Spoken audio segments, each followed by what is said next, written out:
Donc c'est parti. Donc oui, comme je vous le disais, la préparation physique, c'est un domaine important parce que ça englobe beaucoup de choses et que bah, par moment, on a tendance à vouloir un peu tout mettre dedans. Donc l'idée, c'est d'essayer de recentrer un petit peu la préparation physique et notamment de la diriger de manière un petit peu plus spécifique et orientée vers la longueur. Comme d'hab, hein, moi, je m'engage à essayer de tenir un délai de 45 minutes, 1 heure. Mais si vous avez la moindre question dans ma présentation, surtout, n'hésitez pas. Et au contraire, là, c'est le dernier. Là, il faut vous lâcher sur les questions. Donc, n'ayez pas de problème là-dessus. Donc, je vais commencer par vous partager un petit peu mon, ma présentation. Voilà. Et tac. Et donc, oui, la préparation physique. Donc, comme je vous le disais, ça englobe plein de choses. Et de manière générale, on va dire que c'est le moyen qui va permettre de, à la fois, développer les ressources physiques à travers les qualités physiques. Alors, on y reviendra pour bien définir ce que sont les qualités physiques. Elles permettent aussi, dans une autre mesure, de faire de ce qu'on appelle la prophylaxie. Donc, tout ce qui est prophylaxie, c'est comment justement réduire le risque de blessure.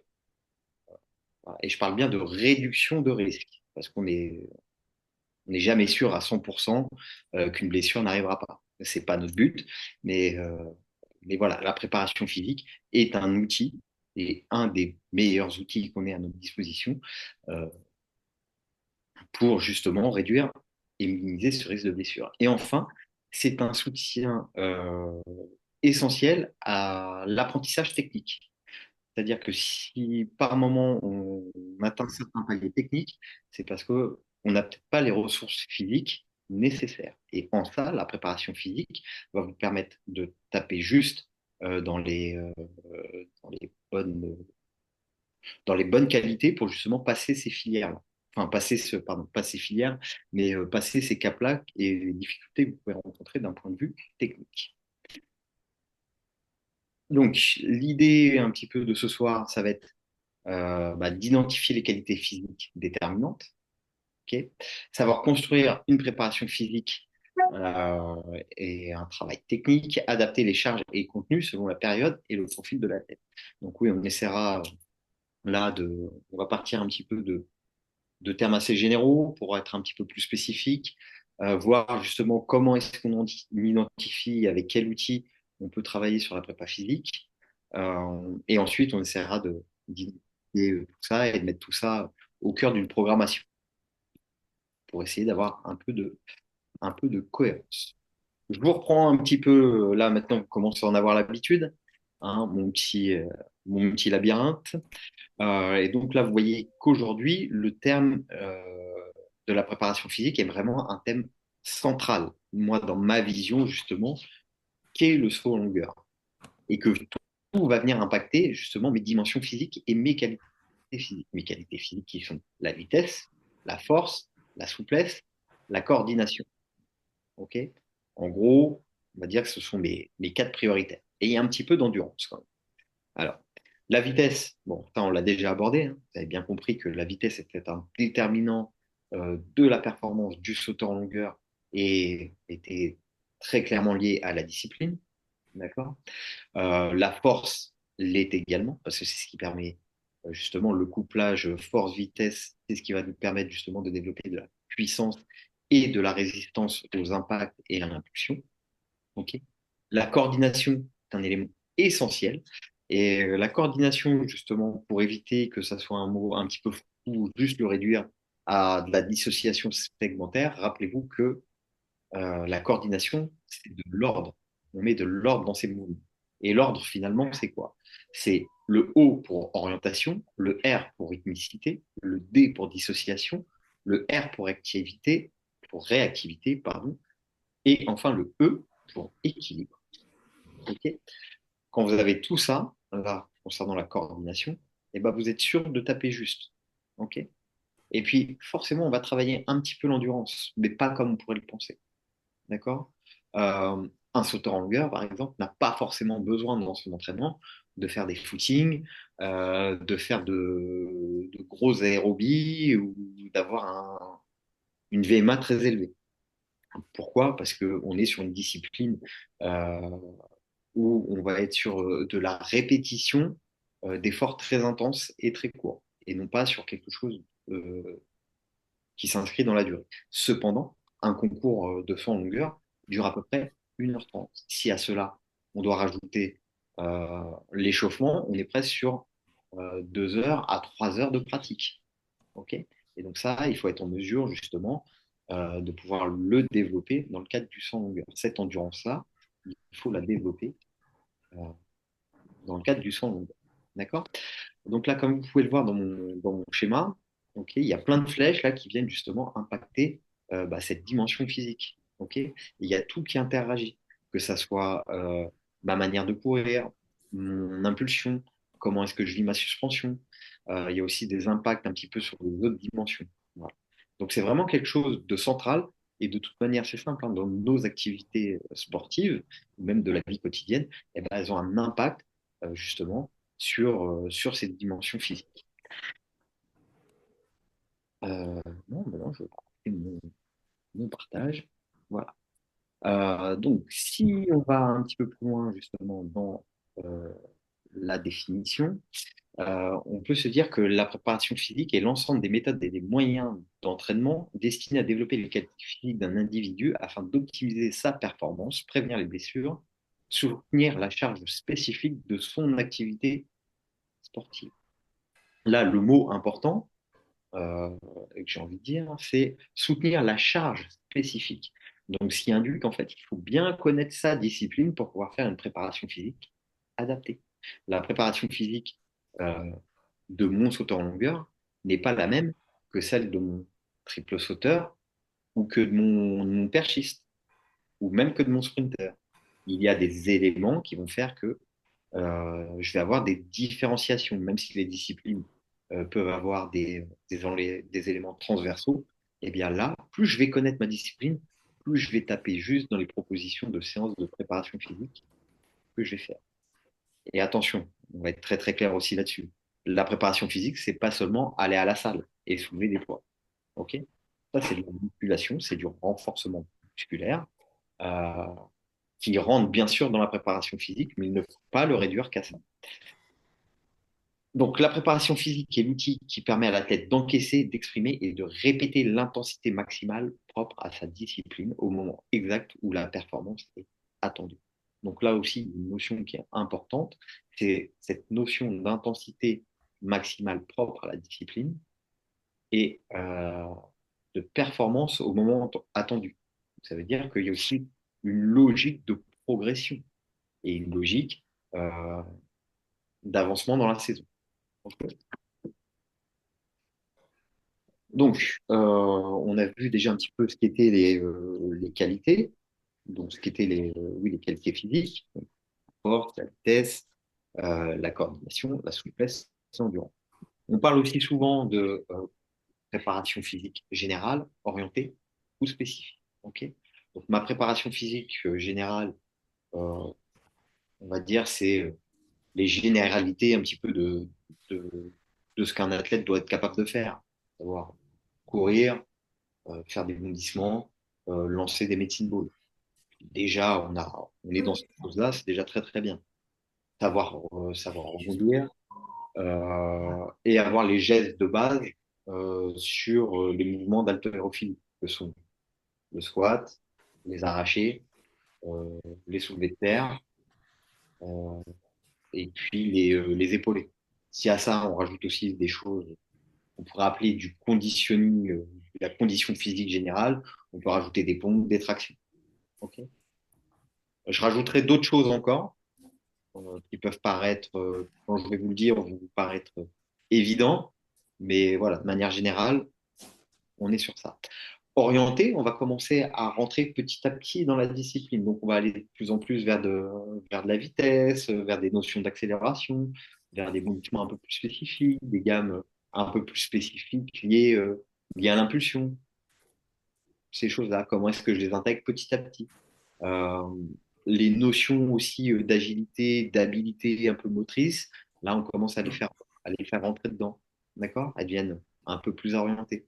Et puis, bah, spécifique, hein, quand on parle de quelque chose de spécifique concernant le saut en longueur, c'est le moment où je fais du saut en longueur sur mon longueur. Ça, c'est la pure spécificité, c'est ça. Mais entre le moment où je fais euh, mon saut en longueur, donc qui est du pur spécifique, et puis ma séance de préparation physique, je peux peut-être trouver et ben, des exercices qui font lien et qui font corps et qui vont dans ce sens dans la spécialité. Par exemple, lorsque je fais du saut avec des plinths, c'est pas du saut en longueur, c'est de la préparation physique spécifique. Ok? Ça reste une séance technique dans laquelle j'utilise un élément de préparation physique avec les plinths. Parce que ce n'est pas du saut en longueur, à proprement parler. Ce n'est pas le saut en longueur que je pratique en compétition. C'est un dérivé et un moyen qui me permet de travailler mon spécifique et de me renforcer en même temps sur un élément clé euh, de ma discipline.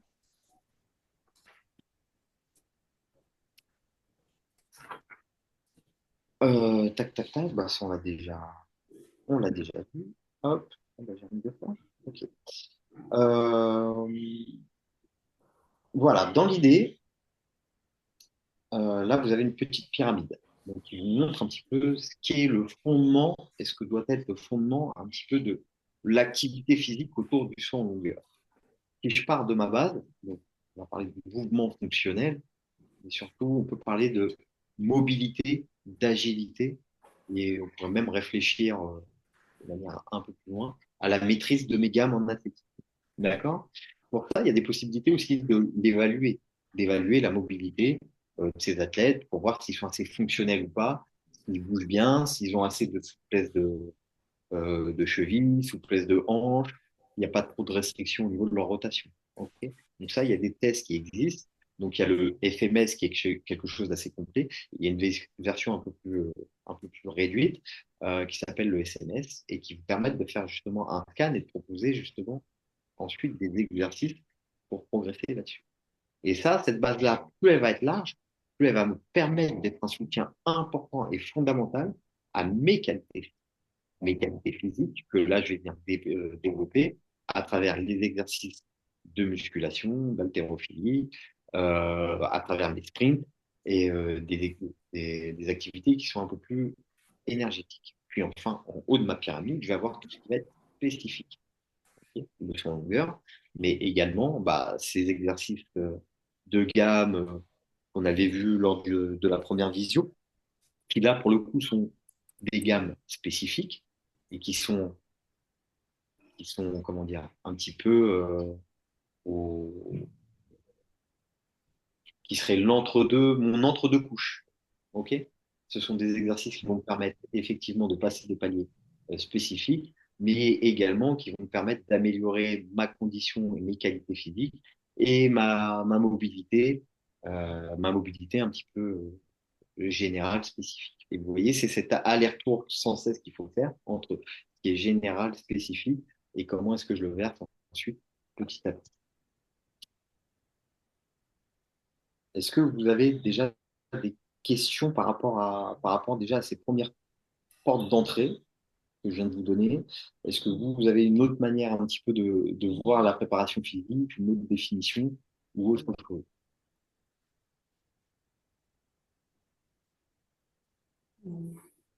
Non. Ok.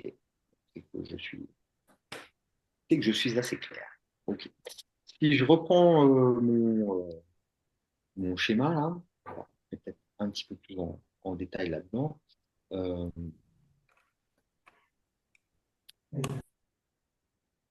Ici, là, sur mes mouvements fonctionnels, donc, je vous expliquer un petit peu une petite batterie de tests que vous pouvez faire, mais c'est également toutes les mobilités articulaires que vous avez l'habitude de faire. En général, ça, on les fait à l'échauffement.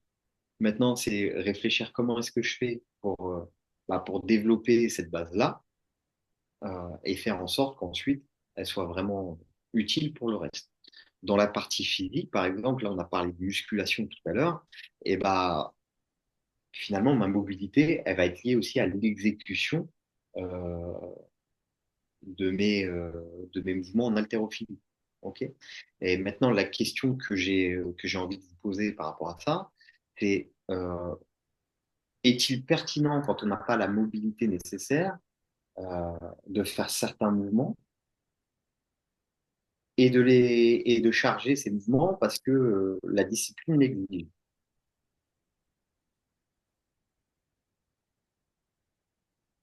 Oui, non, débat, pas débat, des avis, pas d'avis,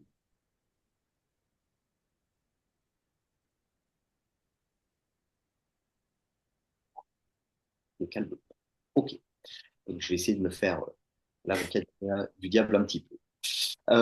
Donc, par moment, il est utile de le faire quand on a des athlètes aguerris. Ok. Pourquoi? Parce que à partir d'un certain âge, il y a déjà des portes d'entrée qui sont verrouillées et enfin, verrouillées concernant la mobilité. Et donc que pour les comment dire, pour les déverrouiller, ça va demander beaucoup de temps et par moment, il est peut-être impossible de déverrouiller ces portes-là. Cependant, il est peut-être possible, à travers l'augmentation des qualités physiques et peut-être en réalisant euh, certains mouvements, en chargeant, mais en faisant attention, bien sûr, toujours à l'exécution, euh, de déverrouiller justement certaines choses. Bien peut-être. Tout va dépendre des caractères. Par contre, il est clair que chez les jeunes, ce qui va compter en priorité, c'est d'avoir justement cette base la plus large possible pour ensuite construire petit à petit. D'accord? Mais c'est ma base que je vais chercher à élargir d'abord. Donc, ma mobilité, quelque chose d'hyper important, ma flexibilité, ma capacité justement à réaliser toutes sortes de mouvements sans avoir de restrictions, c'est quelque chose de, pour moi, qui me semble être euh, fondamental. Okay, et puis après, petit à petit, eh ben, je vais venir consolider mon corps, me renforcer euh, sur de la stabilité, sur sur des mouvements où j'ai pas de restrictions. Bien souvent, quand je viens faire un squat complet, et ben, moi, j'observe beaucoup d'athlètes qui ont des restrictions au niveau de leur cheville, donc ils sont obligés là de venir décoller, qui ne sont pas capables de garder là les talons enfoncés dans le sol. D'accord? Ce qui n'est pas normal, parce que un enfant de 4 ans, 10 ans, il a sa mobilité complète, il vient faire son squat complet. Donc, c'est nos modes de vie aussi qui nous ont rendus sédentaires. OK? Et donc qui nous font perdre au quotidien notre mobilité. On bouge moins, on a des travails, on est un peu plus assis.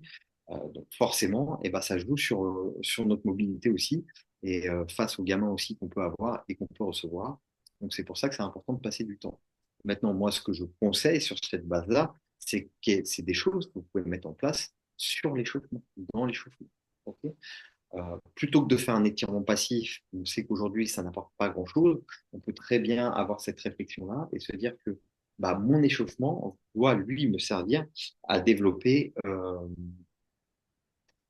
oui, à développer des qualités qui vont m'être nécessaires et qui vont me faire progresser, tout en m'échauffant. Ok. Hop. J'ai une petite question. Oui, bien Tu as sûr. des exemples d'exercices. Euh, on a rencontré, nous, ce genre de problème avec nos jeunes sur le squat complet où ils doivent se mettre sur plante de pied pour le réaliser. Ouais. Tu as des exemples d'exercices d'étirement passif ou actif ou de gamme, peu importe, pour justement assouplir Ouais. au du dos. Alors, il y a plusieurs choses que tu peux faire. Si on reste vraiment sur l'idée de vouloir se renforcer, tu fais des montées sur banc. Le monté sur banc, tu vois, avec une petite charge, hein, une petite Ouais, barre ouais. sur les Mm. épaules, et bah, c'est un dérivé du squat. OK? Donc déjà, tu vas pouvoir venir travailler là-dessus et travailler aussi un peu bah, sur les mobilités de, de cheville ou peut-être de hanche aussi. Après, il faut voir justement là où ça pêche un petit peu. Faire du passage de haie aussi. Mais le Ok. passage de haie, ouais, passage de haie enchaîné sans qu'il y ait comment dire, faut pas qu'il y ait d'affaissement au niveau du genou. Donc, on ne plie pas le genou, on reste le Oui, plus ok. grand possible. Voilà, parce qu'en général, c'est le genre de profil où ils vont chercher à compenser, ils vont plier le genou pour vouloir passer la haie, parce qu'ils pensent que c'est comme ça qu'ils grandissent. Hmm. Il faut leur apprendre à se centrer dans le sol. Ensuite, il y a des éléments qui marchent bien, ça s'appelle des CARS ou des Revs and Paves. Ça, je ne sais pas si vous connaissez. Je vous invite à aller regarder un petit peu sur Internet. En fait, c'est des étirements avec des contractions. Donc, c'est des étirements contrôlés, des mouvements amples que tu viens contrôler et tu viens jouer justement sur tes rotations de hanches. Euh, donc voilà, ça, c'est des choses typiquement que tu peux rapidement mettre en place et ça fait tout de suite ça peut faire tout de suite son effet. Ok, merci. Mais de rien, avec plaisir. Hop, alors, on reprend.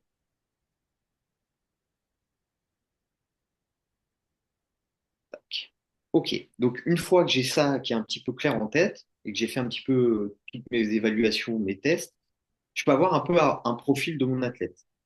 Et donc là, il y a deux choses que moi j'ai un peu identifiées. Il y a d'une part ce qu'on va appeler l'air du mouvement, qui est fait à travers et grâce à la souplesse, la coordination, c'est avoir cette espèce euh, d'amplitude, d'élégance, de facilité à faire ces mouvements, à se mouvoir. Ok. Et ça, les qualités principales, bah, qui la soutiennent, c'est la souplesse et la coordination. Et ensuite, il va y avoir ce que je vais appeler les facteurs athlétiques, donc avec la vitesse, la force, l'endurance, et bien sûr aussi mon côté spécifique, où là, je l'ai mis volontairement entre les deux, parce que c'est justement ce mélange de facteurs athlétiques et puis de capacité à reproduire des mouvements euh, très fins, qui va me permettre justement d'être un très bon spécialiste. Ok. Et donc, une fois que j'ai évalué un petit peu mon athlète dans tous ces secteurs, eh ben, je vais voir qu'est-ce qui est indispensable, qu'est-ce qui doit travailler prioritairement, qu'est-ce qui doit développer, qu'est-ce qui doit maintenir. Voilà. Et là, ça me donne déjà une cartographie un peu plus complète. OK? Et donc, à partir de là, je peux effectivement commencer à réfléchir à ce que peut être ma programmation. Ma programmation à travers ce qu'on va appeler le VIX en termes de volume, d'intensité, complexité, spécifique. Ok. Et là, vous voyez, hein, c'est des jeux un petit peu de je remplis des cases, à quel moment je remplis une verre de volume, à quel moment je fais beaucoup de volume, à quel moment je fais de l'intensité. Quand je fais beaucoup de volume, est-ce que je fais de l'intensité? Oui, mais à quelle période et pour qui? Quand je fais de l'intensité, la haute intensité, est-ce que je peux me permettre de faire des choses complexes ou au contraire, est-ce que je fais des choses spécifiques? Et quand je fais du spécifique, mon volume, comment il est? Voilà. Donc déjà, avoir cette réflexion-là, ça apporte déjà beaucoup de choses et un peu plus de clarté sur ce que je dois faire. Ok. Et globalement, sur mes séances de préparation physique, euh, je vais aussi avoir cette réflexion. À quel moment je fais quoi? Et dans mon spécifique, à quel moment je fais quoi? Mais là, je pense que vous commencez à vous dire, mais finalement, la préparation physique, c'est quoi? C'est à quel moment? La préparation physique, finalement, c'est tout le temps. C'est à partir du moment où vous cherchez à développer les qualités physiques ou à faire des exercices de prophylaxie, là, vous vous rendez bien compte que finalement, vous en faites tout le temps. Les gammes d'échauffement, les échauffements activo-dynamiques, c'est une forme de préparation physique. La pliométrie, c'est de la préparation physique. Ok. Ça, c'est vrai que je ne l'ai pas dit encore, mais la pliométrie, pour un sauteur, c'est le fil rouge. C'est le fil rouge de sa saison. Il va en faire tout le temps, à des intensités différentes, avec des hauteurs différentes, avec des objectifs différents. Mais il va en faire tout le temps. D'accord?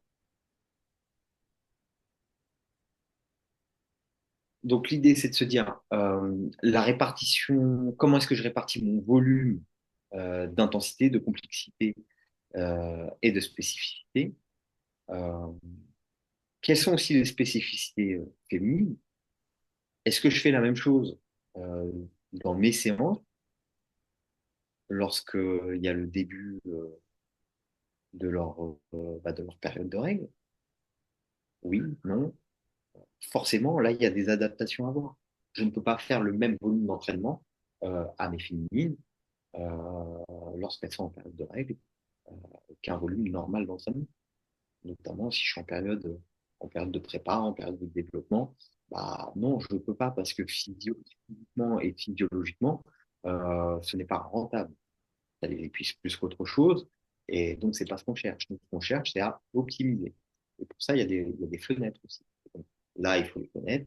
Et c'est aussi installer ce rapport de confiance avec vos athlètes pour savoir, enfin, vos athlètes féminines, du coup, pour savoir à quel moment, effectivement, elles vont rentrer dans cette période-là. Est-ce que vous allez pouvoir mettre en place? OK? Donc, ça, c'est la première chose. Il y a aussi une autre chose à voir, c'est sur le nombre de répétitions lorsqu'on cherche à faire euh, alors pas le travail d'hypertrophie, mais quand on est plutôt sur un travail de stabilisation, euh, le bon vieux 6x6 que je pense qu'on fait tous, et ben quand on passe de cette période donc d'hypertrophie, là où je fais beaucoup de répètes, entre 8, 10, 12, peut-être même 15 répétitions d'un mouvement haltérophilie ou avec des charges, et que je passe après tout de suite à du 6x6, et ben, les filles, c'est peut-être plus intéressant pour le même volume global de travail de leur proposer une autre forme avec plus de répétitions et moins de séries. Euh, Là encore, c'est des spécificités féminines euh, qui sont liées à ça, euh, parce que ça va justement permettre de travailler un petit peu plus en force et de consommer un peu plus d'oxygène. Pourquoi? Parce que naturellement, les filles, enfin, les femmes, ont des taux de masse grasse qui sont un peu plus importants que les hommes. Et donc, pour aller taper un peu plus dedans et développer un petit peu plus les filières musculaires, elles ont besoin de travailler sur des séries un petit peu plus longues, sur une période de long. OK? Donc ça aussi, c'est des choses qui fonctionnent plutôt bien quand on commence à le maîtriser. D'accord? Il y a aussi un autre élément qui est important, c'est le tempo dans les séries. Donc, au lieu d'avoir juste un temps excentrique ou un temps explosif et faire sa répétition du début de la répétition jusqu'à la fin de l'exécution, un petit peu toujours sur le même rythme, et ben, au fil de la saison, vous pouvez très bien jouer sur des tempos. Donc, c'est-à-dire avoir un temps excentrique contrôlé, un temps isométrique contrôlé. OK? Pour le temps plutôt explosif et le fin de la répétition, moi, ce que je conseille, c'est de toujours vouloir aller le plus vite possible. Comme ça, au moins, il n'y a pas de débat. On reste dans des activités de l'athlète qui sont explosives, mais euh, là-dessus, ayez toujours ça en tête. Je peux avoir un temps excentrique long, je peux mettre aussi une pause isométrique. Et par contre, je fais toujours en sorte de finir mon mouvement euh, le plus, euh, le plus rapidement possible. OK? Et donc après, comme je vous ai dit, bah, vous avez la pliométrie qui est un fil rouge de la programmation. Mais globalement, une fois qu'on a dit tout ça, à quoi est-ce que ça ressemble quand je le mets dans une programmation? Et ben, hop, ça soit un petit peu plus clair.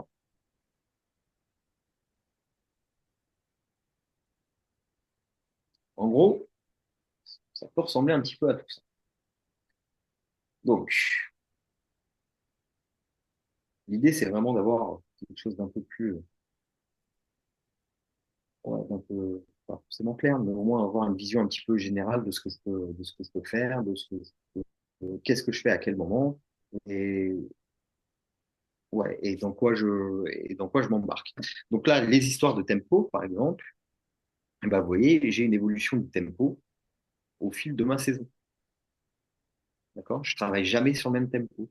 Et ce qu'il y a d'intéressant, c'est que finalement, eh ben, la contrainte de ma charge, elle évolue non pas par le poids, mais bien par le tempo que je donne. OK? Parce que là, quand je viens faire de l'excentrique ici, je vais pas m'amuser à venir charger énormément, comme j'aurais pu le faire là, par exemple, là, toutes les semaines, dans ma période d'hypertrophie. Je vais peut-être mettre un petit peu moins, ok?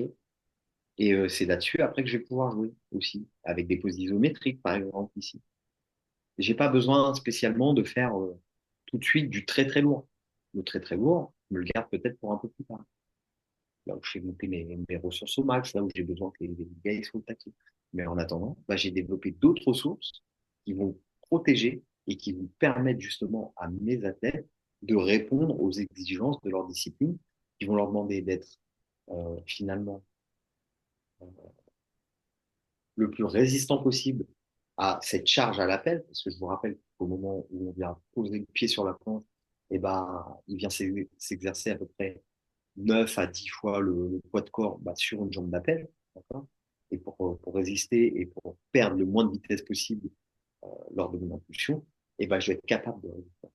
Et ma préparation physique doit m'emmener à ça. Ok.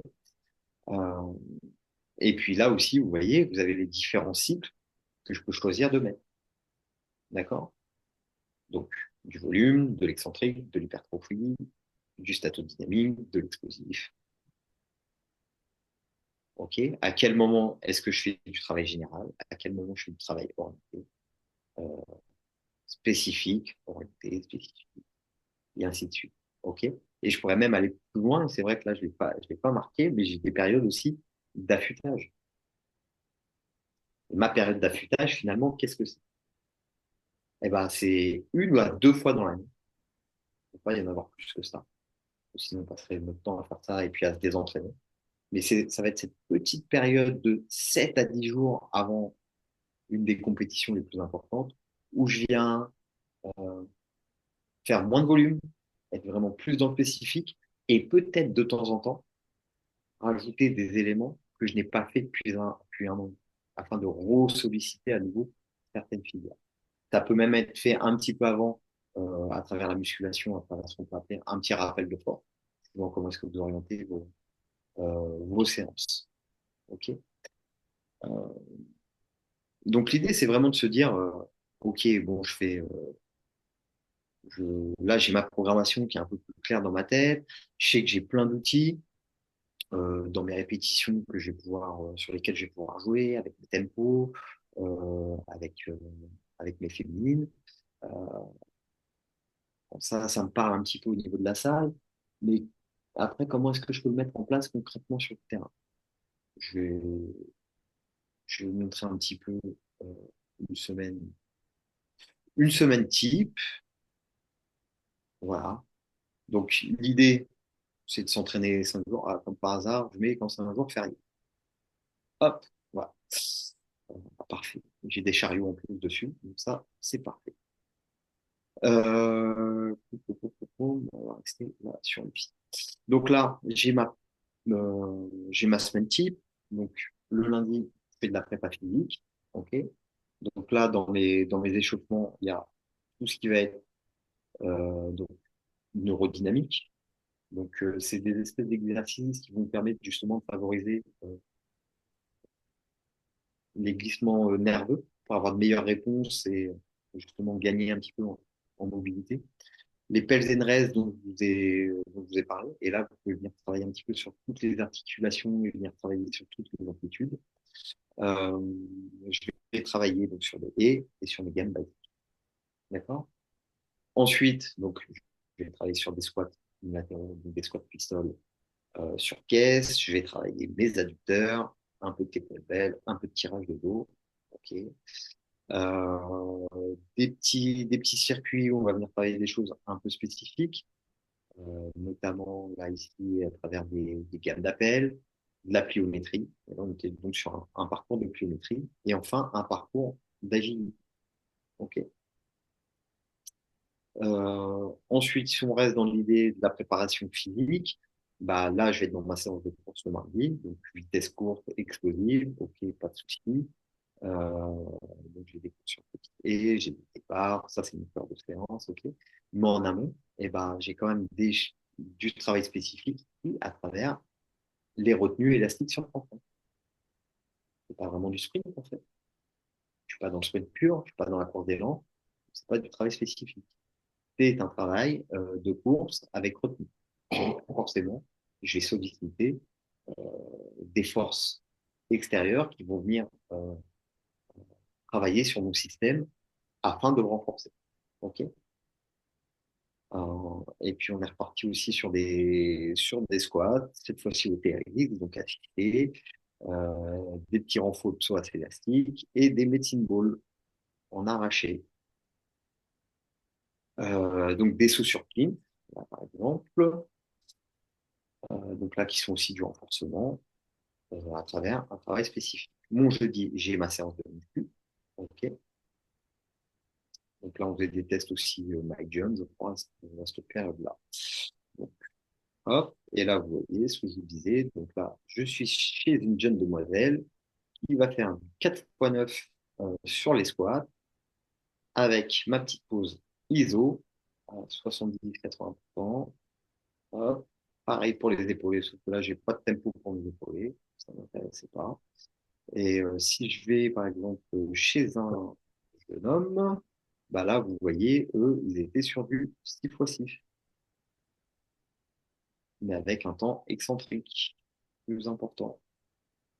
Ok, donc vraiment, après, ça vous donne aussi l'opportunité de pouvoir jouer justement sur ces notions d'entraînement et d'individualiser un peu plus vos séances et les exercices que vous proposez. Ensuite, le vendredi, eh ben, on repart sur une séance de course. Là, cette fois-ci, une course longue. Et là, j'ai un travail de chariot lourd. Voilà, chariot lourd, ouais, non, c'est pas lourd, 50 mètres. On n'est pas sur du chariot lourd, pardon. Donc là, on était plutôt sur du chariot léger, du coup. Donc 20-30% du poids de corps. Est-ce que j'en ai un qui faisait du chariot lourd? Voilà. Et du chariot lourd pour un autre profil où bah, lui, par exemple, il avait besoin de gagner en explosivité. Donc là, sur 10 mètres, hein, on lui met un chariot à 80% de son poids de corps. Et puis après, lui, il avait des côtes à faire. Et la jeune demoiselle, elle, ce qu'on cherchait à travailler, c'était un peu plus ses qualités d'accélération. OK? Et de, pas encore de résistance au PS, mais on aurait pu. Hop, est-ce que.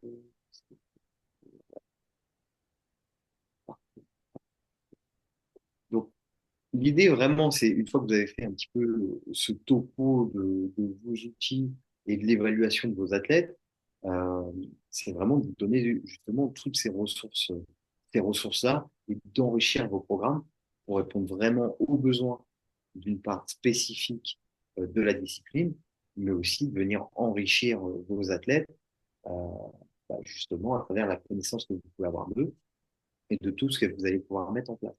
D'accord? Il est clair que, par exemple, dans le volume d'entraînement, au début, on va chercher à en faire beaucoup. Et puis, petit à petit, on va faire de moins en moins de répétitions, mais de plus en plus intenses. Là, par exemple, c'est une période de compète. Pour certains, c'est déjà fini. Pour d'autres, là, on est pas rentré dedans. Et ben là, il faut chercher à être le plus précis possible et le plus juste possible pour avoir justement ces réponses nerveuses qui correspondent à la discipline, à cette envie de vouloir accélérer, à cette envie de vouloir rentrer dans la planche, à rentrer fort dedans et optimiser tout ce travail que vous avez pu faire.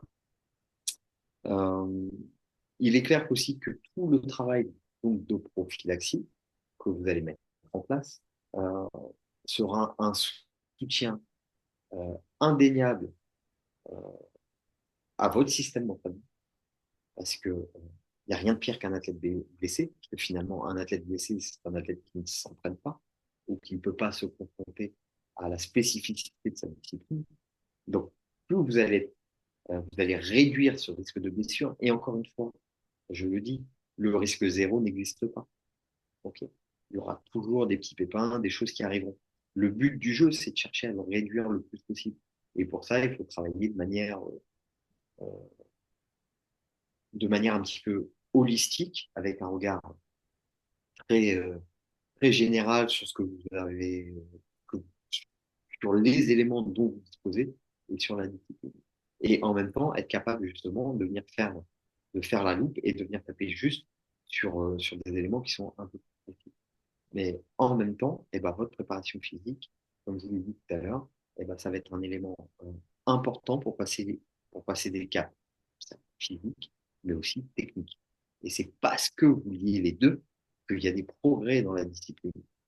Par exemple, je peux exploser mes records dans la salle, mais jamais battre mon record à l'extérieur.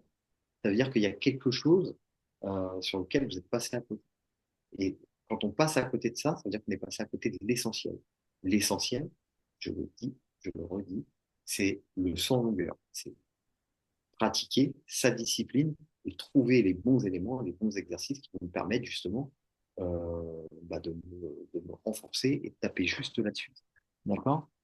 Faire des squats, très bien, on en a besoin, mais c'est pas l'alpha et ça doit pas être l'alpha et l'oméga de votre système d'entraînement dans la préparation physique. Euh, voilà. Moi, j'ai fait le tour un petit peu de ce que j'avais envie de dire.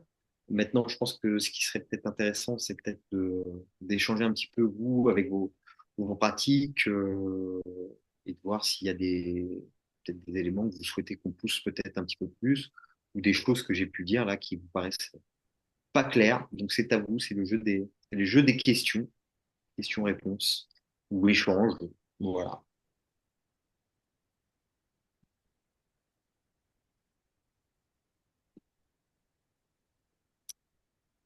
Pas de questions. Moi, j'avais une question. Oui. C'était, bon, ça fait un petit bout de temps, mais c'était par rapport aux étirements passifs, Mhm. que du coup, enfin, qu'a priori, ça servait à plus à grand chose, mais du coup, même pour un, je pensais que ça servait plus à grand chose, par exemple, dans un échauffement, qu'un étirement passif dans un échauffement, c'était en contradiction avec ce qui va se passer. On vient tirer, créer des micro-déchirures, et puis après, on vient tirer sur le muscle très fort. Et par exemple, pour un jour dans lequel on est sur un jour off, un jour de récupération, est-ce que ça a vraiment pas d'intérêt non plus? Alors, dans le cadre de ton entraînement, effectivement, là, je suis en accord avec toi. Par contre, effectivement, si c'est quelque chose d'additionnel en dehors de ta séance, il n'y a pas d'inconvénient là-dessus, hein, bien au contraire. Bien au contraire. Ok, merci beaucoup. De rien. Après, tu vois, il y a des choses qui peuvent être peut-être plus intéressantes et sur lesquelles on peut passer peut-être plus de temps quand c'est un jour off, c'est venir travailler sa mobilité. Donc d'avoir quelque chose de complètement passif et tu auras peut-être des effets qui seront un peu euh, plus importants après dans ton système mentalement. Donc moi, tu vois, je conseillerais peut-être plus effectivement de se faire une petite séance de mobilité, 30-45 minutes sur un jour off, de l'additionnel, que de faire uniquement des étirements passifs. C'est peut-être plus bénéfique. Après, tu peux très bien trouver un système où tu fais les deux, où tu fais les deux là-dessus. J'avais une autre question Ouais. par rapport au renforcement spécifique, mais pour la technique. Mhm. Donc, par rapport aux différentes techniques de saut, est-ce qu'il y a des choses à voir ou des aspects particuliers du renforcement qu'il faut aborder avec les athlètes d'un point général, que ce soit des jeunes ou des adultes, en fonction des différentes techniques sur les rotateurs d'épaules, les choses comme ça? Alors, là-dessus, j'ai envie de te dire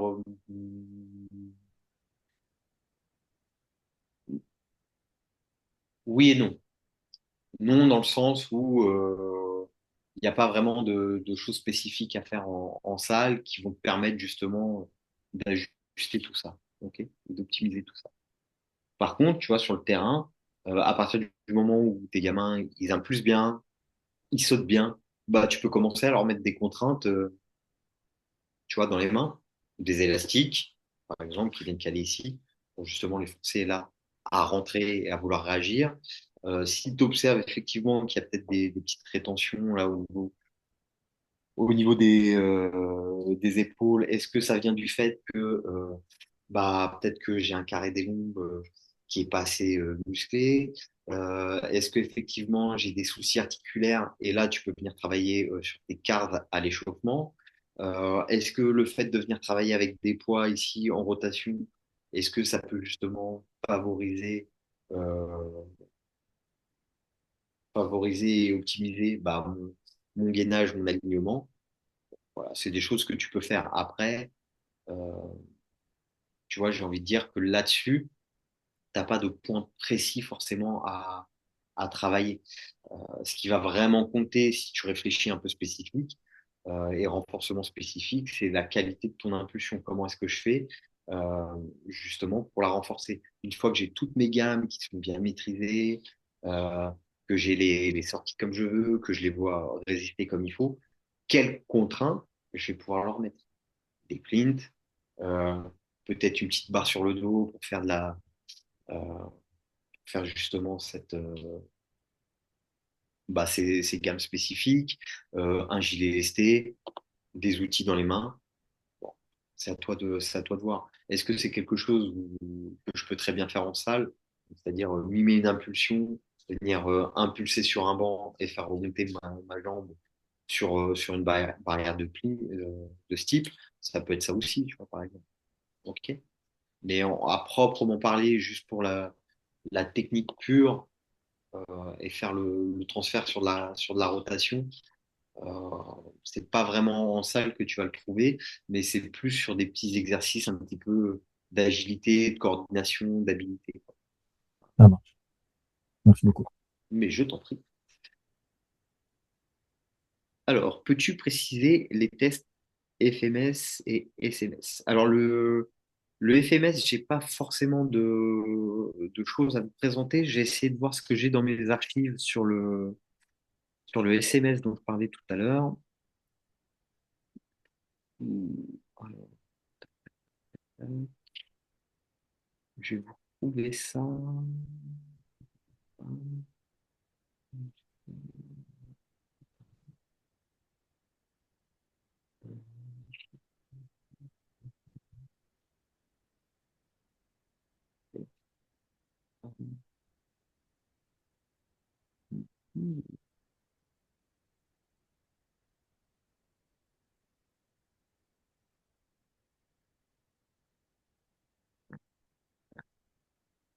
Ah, ouais.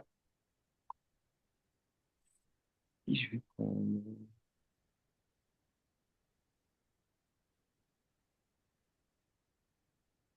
Hop, je viens de retrouver quelque chose. Ah, parfait. Euh,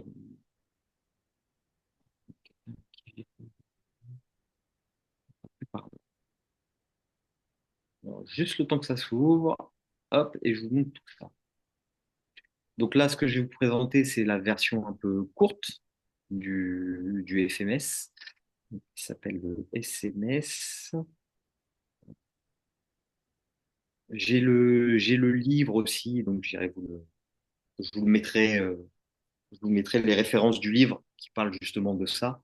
Je crois que c'était un livre de Sam Cooke, mais je suis pas très sûr que vous pouvez trouver aux éditions Fort Trainer. Euh, donc, je vous remettrai les liens du livre là-dedans. Donc, le SMS, à quoi ça ressemble? Bam. Vous voyez bien là? Ouais, parfait. Donc là, voilà, j'ai évalué, donc j'avais des tests donc, sur un squat profond, ok, un passage de haie, donc passage de haie gauche, lever de jambe actif, donc, de la jambe gauche. Donc là, bon, squat profond, hein, tout simple. Je viens me mettre avec ici les mains au-dessus de la tête et je viens descendre au niveau de mon squat et je regarde quel est mon point de restriction. Est-ce que c'est au niveau des chevilles? Est-ce que c'est au niveau des hanches? Et à quel moment ça déconne? Le passage de haie, c'était simple. Il fallait avoir une haie qui était à peu près à hauteur de genou. Et il fallait passer donc et être ouais, et passer la haie, un coup avec le pied gauche au sol, un coup avec le pied droit. Et là, vous essayez de voir justement quels sont euh, les déséquilibres que vous pouvez observer au niveau des hanches et puis au niveau de la stabilité. D'accord? Donc le lever actif, donc on était couché au sol, donc sur le dos, une, euh, une haie ou un bâton aligné avec la crête iliaque de la jambe. Et le but, c'était de lever la jambe et d'essayer de l'aligner justement avec ce bâton ou avec cette haie. D'accord? Et en fonction de ça, vous avez l'évolution de ce point-là. OK? Fente gauche, fente droite. Donc là, il s'agissait juste de faire une fente et de voir quel était le niveau de stabilité. Euh, et de la rotation, donc gauche-droite, donc assis face à une haie avec un bâton, et venir toucher la haie ou se mettre au niveau de la haie avec le bâton à gauche et à droite. Donc là, ça permettait aussi également de voir quel était le, oui, quelles étaient les restrictions au niveau de la rotation. Et à partir de là, donc, vous pouvez faire un spectre justement sur les différents sur votre profil et voir justement comment est-ce que ça évolue et, euh, et comment est-ce qu'on fait évoluer tout ça au fil du temps. Donc là ici en bas à droite c'était la première fois qu'on faisait le test. Et puis ensuite ben, on arrivait d'une zone donc, qui était quand même assez restreinte à une zone un peu plus ouverte. Ok. Euh, Comment est-ce qu'on est arrivé là? Et ben ensuite, avec des exercices individualisés. Donc là, ici, pour travailler le squat profond, ok, je mettais 3-4 exos et puis je lui répartissais un petit peu dans la semaine et puis au fil de la saison sur comment est-ce que je le travaille. Donc là, je l'ai travaillé donc, avec des haltères, euh, en unilatéral, donc des formes de billard, hein, euh, des pouces press, donc là, je viens complètement en dessous, hop, et là ici, des front squats, voilà.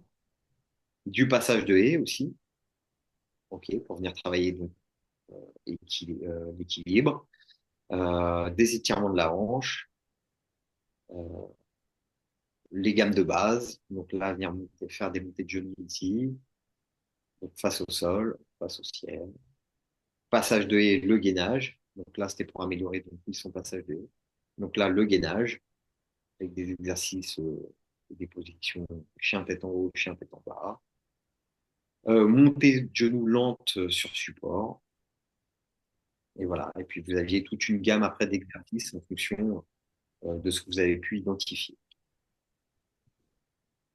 Donc voilà. Mais ça, tout ça, c'est des choses que j'ai reprises et que j'ai retrouvées après dans le livre et que bah, après c'est des exercices. Bah, tel jour, tu me fais 3 exos, un exo pour le squat, un exo pour les, et puis un exo bah, pour là, ton lever de jambe.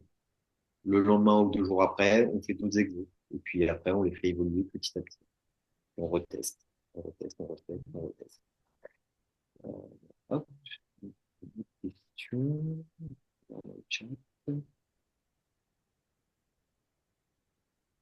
Euh, FMS, ça veut dire Functional Movement Screening. Et SMS, donc MS à la fin, c'est Movement Screening. Et le S, je l'ai plus, je suis désolé, ce sera dans le livre. Mais je suis. Voilà. Euh, Tac, est-ce que vous avez d'autres questions, d'autres éléments? Euh, bon, je vais aller vous le chercher. Je pense que je l'ai là. 2 secondes, je vais vous chercher. Euh, un élément aussi qui est important, parce que quand on parle de mobilité, on parle souvent du mouvement, mais ce qui est la mobilité, elle est liée à de la stabilité. Si on n'est pas stable, on ne peut pas avoir on ne peut pas avoir justement cette capacité à se mouvoir. On peut se mouvoir parce qu'on a de la stabilité. On peut aller chercher de l'amplitude parce qu'on a de la stabilité. Ok? Et ça, c'est les deux choses qu'on pourrait croire qui sont contradictoires, mais en fait, elles sont très liées l'une et l'autre. Ok? Je vais vous chercher le livre.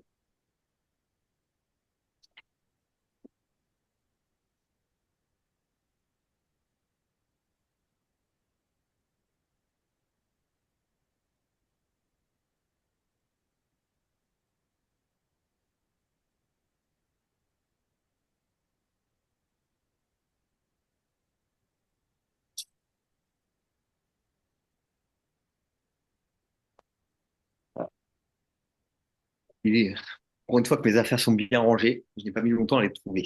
Donc, le livre s'appelle Athletic Body Imbalance. Ok? Voilà, on va pas le voir. Voilà, c'est celui-là. C'est écrit par Greg Cook et c'est aux éditions Fort Trainer. Ok. Je sais plus en quelle année il est sorti, d'ailleurs. Quelque chose qui doit dater de 2016-2017, je crois. Ok. Donc là, dans le bouquin, bah, vous avez les tests et tout ce qui va avec. Ok.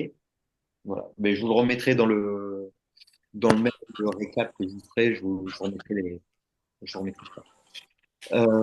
Ce qui signifie en français, car on dirait, on en fait, mais on ne connaît pas la bonne grammaire. Euh, Functional mobility, c'est quoi? Functional mobility screening.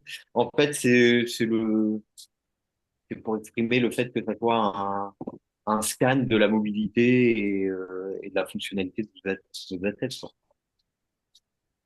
Bah, c'est à la fois, on évalue la mobilité, mais également on propose à travers des exercices de renforcement, comme j'ai pu vous montrer, comment est-ce qu'on parvient justement à déverrouiller et débloquer certaines zones de mobilité, quoi, en y allant par paliers et progressif. Il faut pas forcément opposer les deux, hein, mobilité et puis renforcement ou d'autres choses. Tout est un peu lié à partir du moment où on parle d'activité physique. Après, c'est juste des portes d'entrée et des manières de concevoir les choses de manière un peu différente. Voilà. Est-ce que vous avez d'autres questions, Une autre d'autres question. thèmes que vous voulez aborder? J'ai une autre question. Oui. Euh, En fait, c'est par rapport aux exercices de gainage.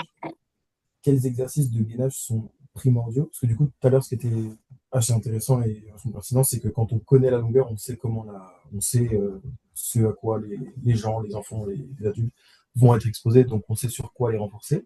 Mais quand on ne connaît pas totalement, quels exercices sont clés pour, pour renforcer en fait?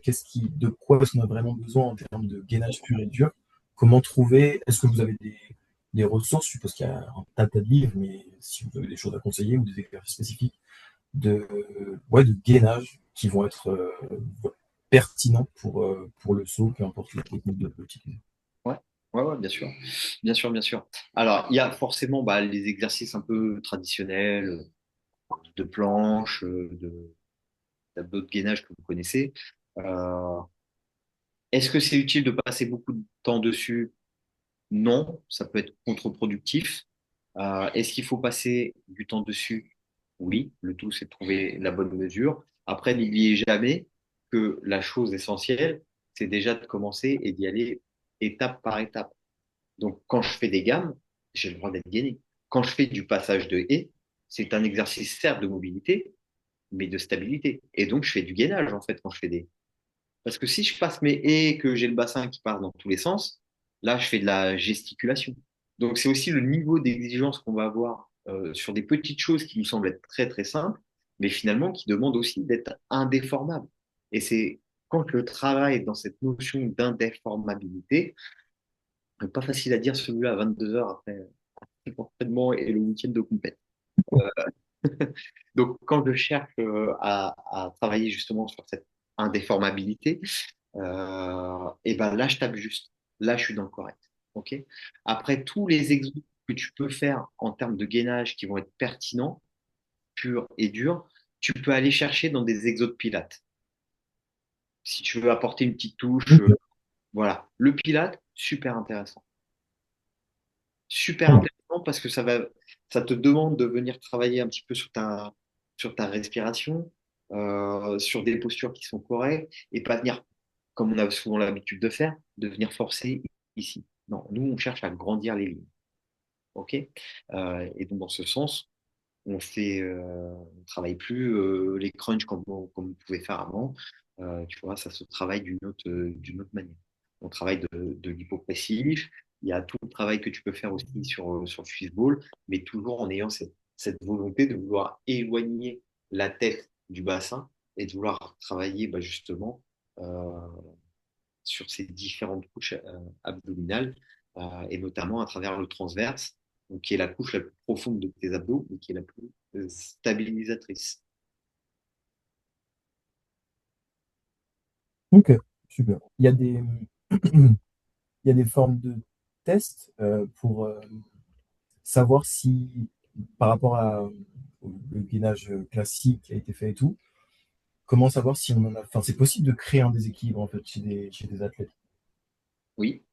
Et comment est-ce qu'on pourrait se repérer et rééquilibrer si jamais c'était le cas et qu'on avait créé par exemple un déséquilibre chez des enfants.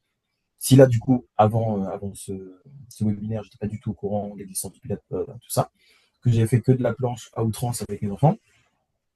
Euh, donc j'ai beaucoup renforcé leur ceinture abdominale devant, et donc du coup, ce qu'il y a derrière, je ne l'ai pas renforcé. Comment est-ce que j'ai un moyen d'évaluer, surtout chez des enfants qui sont beaucoup, je sais pas qu'un seul athlète et j'ai pas le temps de faire des tests. Je ne sais pas si ma question est claire ou pas. Si je vois, après, tu peux voir un petit peu plus par la posture, en fait, qu'ils vont avoir. C'est-à-dire que si t'as des gamins qui commencent à être voûtés là, si un petit peu, tu peux être sûr que ça veut dire que les muscles du dos ne sont pas assez sollicités. Ok. Ceux qui vont commencer à avoir des bassins qui partent un petit peu dans tous les sens ou un peu trop rétroversés, tu vois, un bassin un petit peu trop ici, bah déjà rien que là, tu peux peut-être avoir déjà quelques petits éléments. J'ai pas de test pur et dur à te donner là-dessus, mais bon, après, tu sais que si tu as beaucoup bossé un, un côté, il Ouais, faudra. il faut rééquilibrer de l'autre côté, ouais. Ça marche. Merci beaucoup. Mais je t'en prie, je t'en prie, je t'en prie. D'autres remarques, d'autres réflexions pour vous?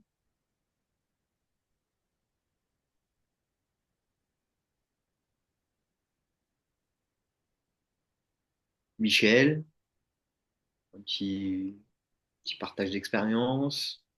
Moi, Hassan, j'avais une question. oui. Moi, c'était pour savoir. Après, j'ai raté un moment de la visio, donc je sais pas si tu en as parlé ou pas. Tu me coupes si jamais.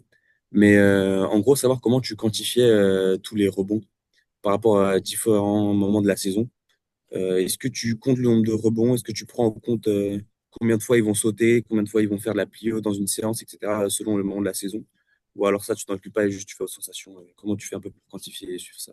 Alors, à proprement parler, je le quantifie pas, mais je sais qu'en fait, tu vois, dans ma logique d'entraînement, euh, on va en avoir, tu vois, je vais le dissémer en fait un petit peu. Donc, c'est-à-dire que sur ma semaine, on va en faire, je vais pas dire tous les jours, mais il y en aura, on va en retrouver plusieurs fois.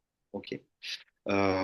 Et à partir du type de rebond que je fais, si c'est de la plio basse, si c'est juste de la caisse, tout ça, et ben, on va arriver sur des volumes, en finale, en fin de semaine, qui vont être assez importants. Et puis, plus je vais avoir d'intensité, plus les impacts vont être importants, euh, bah, moins je vais faire de répétitions. Mais je vais continuer, si tu veux, à le distiller un petit peu dans la semaine pour avoir des rappels assez réguliers. Donc, en gros, on peut passer d'une séance ou d'une semaine, on va dire d'une semaine, on va être entre 400 et 500 rebonds, avec des petits rebonds légers, à des semaines où on va être aux alentours d'une centaine, quoi. Ok, merci. Mais je t'en prie, je t'en prie, je t'en prie. Le tout, c'est d'avoir justement, tu vois, de se dire, bah, ma pliométrie en début de saison, mes rebonds, mes obstacles ne vont pas plus haut que la hauteur de la cheville. Ensuite, mon point de repère, c'est le mollet. Ensuite, le genou, les hanches, le plus haut possible. Et à partir de là, tu vois, c'est là où tu dois aussi jauger le nombre de répètes que tu peux faire et les effets que tu cherches à avoir et obtenir. Voilà. Mais ton fil conducteur, de toute manière, après, savoir si ce que tu fais est juste ou pas, ce sera dans ta séance spécifique si les mecs y répondent ou pas. Et si tu fais des grosses séances de maudissement, il y a des chances que ça les défonce un petit peu dans ta séance spécifique et que la forme peut vite descendre avant que ça remonte à un certain niveau. Donc, faut être vigilant à ça. Et le meilleur indicateur, bah, c'est ta séance spécifique, ou les séances de vitesse aussi. Toujours aussi avoir à l'œil, euh, si tu veux, ce côté un peu, moi, qui est important pour moi, mais de facilité, d'élégance dans le mouvement. OK? Et la pliométrie doit te servir aussi à ça. Doit être au service de ça.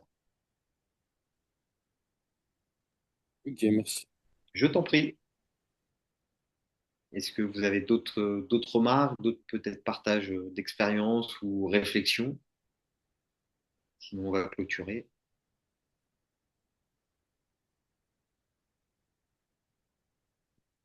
Bah, pas d'autres remarques.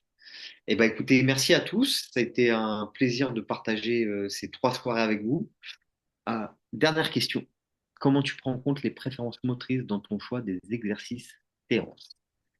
Très bonne remarque. Bah, déjà, faut être formé à ça. Mais effectivement, après, alors, c'est vrai que je vous ai pas tout dit. Dans les séances de musculation que je propose, euh, notamment concernant le squat ou le soulevé de terre, et ben, tout le monde ne fait pas la même chose à la même période. Et ça vient d'un point d'observation que j'ai eu envers mes athlètes, de la manière dont ils courent. Euh, Soit j'ai des gens qui sont, c'est pas la définition exacte, mais c'est comme ça moi que j'ai identifié en tout cas visuellement, euh, qui vont venir rebondir, qui vont être très en pied quand ils courent, qui vont cycler vers l'avant. Ok. Donc ces gens-là qui ont beaucoup de pieds, euh, ils vont être très bons en squat, très très forts en squat. Ok. Ils aiment ça. Donc voilà. Donc eux, typiquement, ces profils-là, quand je les ai, dans la période de prépa, on ne fait pas de squat. On va faire des soulevés de terre, là où ils sont un peu moins bons.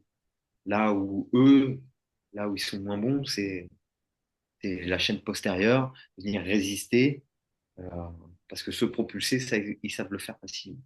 Ok. Et à contrario, quand on est en période de compétition, là où ils doivent être au top du top, et ben, je les mets dans un exercice où pour eux c'est facile, c'est pas trop énergivore, ça tape pas trop. Et, euh, et du coup, bah là, ils font des squats. Voilà comment je fonctionne. Et à contrario, ceux qui viennent courir un petit peu chargés en cuisses, venir vraiment être très très fort sur l'amorti, mais un peu moins bon après derrière, et puis avoir un genou qui remonte pas vraiment, mais qui sont des des gros pousseurs dans le sol. Et bah ces profils-là, eux, c'est l'inverse. Ils vont faire beaucoup de squats pendant leur prépa, et quand ça va être la période de compète, ils feront beaucoup de soulevés de terre. Voilà, c'est un petit peu la manière dont je fonctionne. Et puis après, bah, sur la technique, c'est voir quel mouvement passe. Est-ce que aussi au niveau énergétique, dans la proposition que je peux faire dans la course, si lui, je sais qu'il manque d'explosivité, est-ce qu'il doit faire la même chose que les autres? Bah, par exemple, quand on fait des chariots, est-ce que je l'oriente différemment? C'est toutes ces questions-là après qu'il faut se poser, effectivement. Je sais pas si ça répond complètement à ta question, Hassan.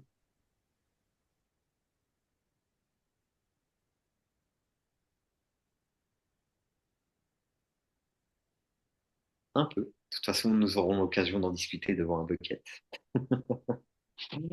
Je t'en prie, je t'en prie, je t'en prie. Euh, Oui, Pourquoi le choix de pour les gros pousseurs de squat et après de soulevé de terre? Si c'est pas indiscret. alors, c'est-à-dire, tu peux. Dans suite à la question d'Hassan, Ouais, vous avez dit si par exemple vous allez choisir en fonction de différents profils. Pour des gens qui sont très lourds, qui descendent en cuisse, qui sont des gros pousseurs, vous allez plus faire pendant la partie générale des squats et après du coup des soulevés de terre. Et ma ouais. question c'était pourquoi ce choix-là, pourquoi ce choix-là, excusez-moi. C'est quoi Parce l'intérêt? que en musculation, en général, tu vois, as deux. Dans tous tes exos, c'est soit tu viens tirer, soit tu viens pousser une barre. Ok. Moi, je considère que ceux qui ont une aisance de course, ils viennent, tu vois, pousser. Et donc, ça, quand tu pousses du bas vers le haut, bah, ça ressemble un petit peu à ce que tu fais dans ton squat. Descends, hop, et là, tac. Donc, quand tu as cette manière de courir, bah, le squat, c'est facile pour toi. A contrario, tu as ceux qui vont venir plutôt exploiter le sol là et venir le tirer, tu vois, vers eux. Et donc, tu vois, avoir Ce truc-là où là, je viens exploiter, je viens vraiment pousser dans le sol. Ok? Là où tu viens plus jouer sur tes qualités un petit peu élastiques euh, dans le squat ou dans ta manière de faire ta pliométrie. Ça pourrait être aussi, tu vois, des intentions que tu peux donner sur de la pliométrie aussi, par exemple, sur quelqu'un qui est très en pied, où là, ça répond, il optimise vraiment tout ce qui est mise en tension en voie, et quelqu'un qui va venir vraiment amortir pour pousser, exprimer le plus de force possible. Ok, ça marche. Donc Merci. après, tu vois, c'est des choix, et il y a une autre logique qui est possible. Moi, c'est la logique que j'ai utilisée, et euh, je l'ai trouvée intéressante. Ça ne veut pas dire que je la garderai tout le temps, hein. Ça évoluera forcément au bout d'un moment.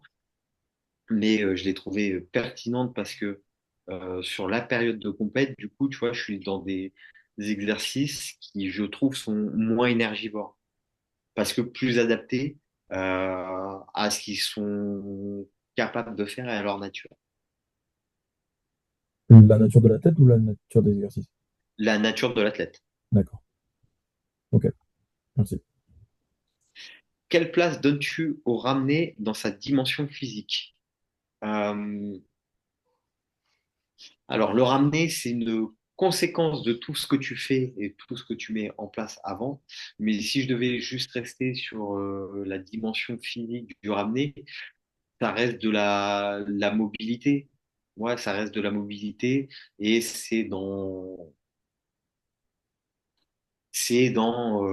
la continuité de ce que tu as mis en place. C'est l'élastique que tu tends que tu viens d'étendre. Ok. Moi, c'est ma vision de la chose. Euh, une des, tu vois, et ça va être paradoxal, une des personnes qui ramenait le mieux que j'ai eu à entraîner, c'était quelqu'un de très très raide et souple, mais zéro. Ok, il sautait en double ciseau, mais il était capable d'avoir sa jambe tendue en parallèle au sol. Parce que justement, dans sa dynamique et dans tout ce qu'il avait mis en place, et bah, ce principe justement de mise en tension renvoi et bah, lui permettait d'optimiser ça. Alors que le faire à l'arrêt, c'était impossible. Donc c'est pour ça que je suis arrivé à cette réflexion-là, de me dire que finalement, le ramener est vraiment une conséquence de tout ce que tu mets en place et de toutes les intentions, des bonnes intentions que tu as mises en place.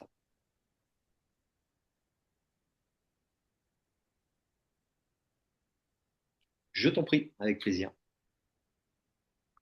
Bon, bah écoutez, s'il n'y a pas d'autres questions, on va conclure. Euh, Bah écoutez, moi je vous remercie d'avoir participé à ces trois visios. Moi j'ai pris beaucoup de plaisir à échanger avec vous. Comme je vous l'ai dit, il n'y a pas dans tout ce que je vous ai annoncé, enfin, que je vous ai présenté dans les trois visios, il n'y a pas de vérité, c'est qu'un point de vue et une porte d'entrée. Euh, et j'ai été très content de pouvoir échanger avec vous. Ça nourrit aussi également vos questions, nourrit aussi mes réflexions. Donc, je vous remercie de ça. Comme d'habitude, eh ben, on va vous envoyer par mail le replay avec avec quelques documents aussi récapitulatifs. Et puis, bah, si vous avez des questions, bah, vous n'hésitez pas, que ce soit par retour de mail, Instagram, c'est à la mode, donc, quoique plus trop maintenant. Mais voilà, je reste facilement joignable. Si c'est sur le stade, vous n'hésitez pas à venir me voir, ce sera avec plaisir. Voilà. Je te laisse le mot de la fin, Yvan. Je vais juste compléter en te remerciant déjà pour ces trois webinaires. En invitant tout le monde aussi, si vous avez, par mail, comme le disait Frédéric, si vous avez des suggestions de thèmes qui vous intéresseraient, d'autres disciplines, des thèmes particuliers, sur un format webinaire, ou si même vous avez envie de partager des choses de vos expériences, n'hésitez pas à nous contacter, à vous proposer. De toute façon, nous, on tourne pour et par les entraîneurs. Donc, c'est une invitation, voilà, sans réserve. Voilà. Et sinon, c'est fini pour la longueur. On y reviendra avant 2030, je pense quand même, Frédéric.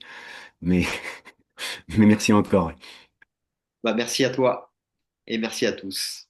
Au revoir. Au revoir. Au revoir.